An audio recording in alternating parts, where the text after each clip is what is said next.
Welcome to English Hub. First of all, we will learn present simple tense. What is simple tense? Simple tense tells us about actions that happen again and again in the present. It is used for daily routines, habits, or general truths. Example: I play football every weekend.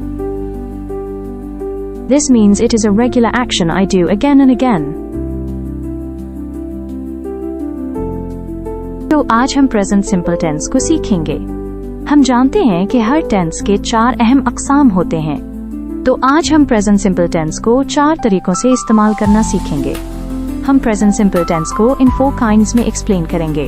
Number 1 affirmative, number 2 negative, number 3 interrogative, 4 interrogative negative.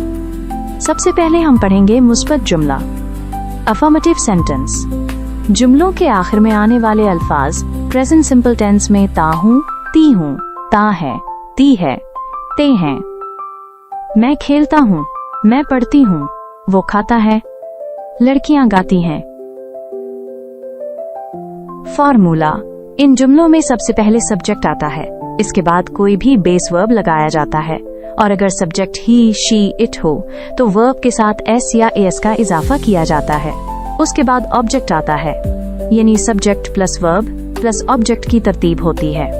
मजीद ये कि subject, verb और object की मुकम्मल वजाहत के लिए आप मेरी channel पर वीडियो देख सकते हैं, जिसमें तफसील से समझाया गया है कि सब्जेक्ट क्या होता है, ऑब्जेक्ट क्या होता है और वर्ब कैसे इस्तेमाल होता है। ही, शी, इट या किसी एक फर्द, चीज के साथ हम वर्ब के साथ एस या एस का इजाफा करते हैं, जबकि आई, वी, यू, दे या जमा प्लूरल के साथ वर्ब में एस या एस का इजाफा नहीं किया जाता। For example, go, goes, watch, watches, eat, Yeats. अब हम मनफी जुमलों, नेगेटिव सेंटेंसेस पर बात करेंगे। नेगेटिव सेंटेंसेस, मनफी जुमले, इन जुमलों में हम बताते हैं कि कोई काम नहीं होता।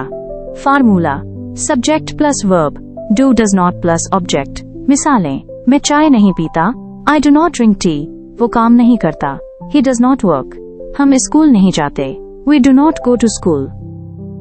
अब हम सवालिया जुमलों, इंटरोगेटिव सेंटेंसेस पर बात करेंगे। इंटरोगेटिव सेंटेंसेस, सवालिया जुमले, इन जुमलों में हम सवाल करते हैं। इन जुमलों में डू या डज को जुमले के शुरू में लाया जाता है, इसलिए इसका फॉर्मूला कुछ यूं बनता है। Formula: do does, subject, base verb object. Example: does she drink milk. अब हम सवालिया मनफी जुमलों 4 इंटरोगेटिव नेगेटिव पर बात करेंगे। इन जुमलों में हम डू या डज को जुमले के शुरू में लाते हैं, सब्जेक्ट फाइल के साथ नॉट इस्तेमाल करते हैं, फिर बेस वर्ब फेल और ऑब्जेक्ट मफूल आता है, आखिर में क्वेश्चन मार्क लगाया जाता है। For example, does she not drink milk. अब हम थोड़ा रिवीजन करते हैं कि हमने प्रेजेंट सिंपल टेंस में क्या पढ़ा। सबसे पहले हमने ये सीखा कि प्रेजेंट सिंपल टेंस क्या होता है, यानी ऐसे जुमले जो रोजमर्रा की आदत, हकीकत या बार बार होने वाले काम को जाहिर करते हैं। फिर हमने सीखा कि प्रेजेंट सिंपल टेंस के जुमले 4 तरीकों से बनाए जाते हैं: अफर्मेटिव मुस्बत, नेगेटिव मनफी, इंटरोगेटिव सवालिया, इंटरोगेटिव नेगेटिव, सवालिया मनफी। इसके बाद हमने पढ़ा कि ऐसे जुमलों के आखिर में उर्दू में क्या अल्फाज आते हैं, जैसे ता हूँ, ती है, ते है, ती हूँ वगैरह। फिर हमने सीखा कि प्रेजेंट सिंपल टेंस का फॉर्मूला कैसे बनता है: subject plus base verb plus S Y E S plus object. इसके बाद हमने सीखा कि एस या ई एस का इस्तेमाल कहाँ होता है, यानी जब फाइल ही, शी, इट या कोई वाहिद इस्म हो तो वर्ब में एस या ई एस लगता है। आखिर में हमने सीखा कि डू और डज का इस्तेमाल किसके साथ किया जाता है। डू का इस्तेमाल आई, यू, वी, दे के साथ, डज का इस्तेमाल ही, शी, इट या सिंगुलर नाउन के साथ। आपका काम, टास्क ये है कि आपने इन जुमलों को अपनी कॉपी पर लिखना है और इनको अंग्रेजी में तर्जुमा करना है। मैं फिर आऊंगी एक और नया टेंस लेकर। अपना बहुत सा ख्याल रखना। अल्लाह हाफिज और मेरे चैनल को सब्सक्राइब जरूर करें।